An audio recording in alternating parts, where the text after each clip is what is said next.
This was a town once controlled by Boko Haram, but it's only now that the scale of the suffering is being revealed.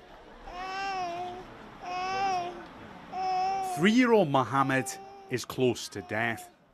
He's just one out of the 250,000 children suffering severe malnutrition.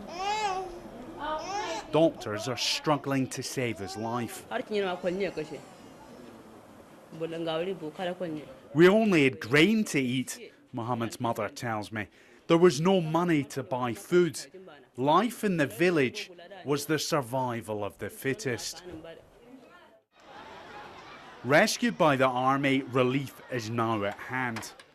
But beyond the walls of this camp, street after street of devastation, Bama feels frozen in time. When Boko Haram came into town, life stopped here. These people were filling up their cars at the local petrol station, but most of them never got away. Hundreds, perhaps thousands, died in the violence. Nobody knows for sure.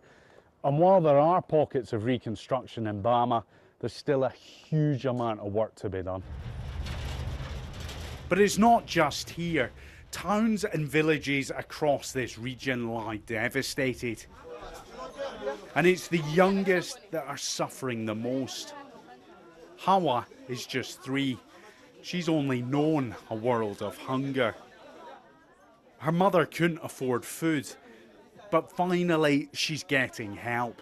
You've got over 9 million people who desperately need humanitarian aid, 4.5 million people who we've categorised as severely food insecure. That means they're really on the edge of life and death. And we've got 2.5 million people now who have been forced from their villages, from their homes.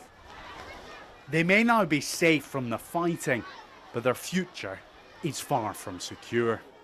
Martin Patience, BBC News, Bama, Nigeria.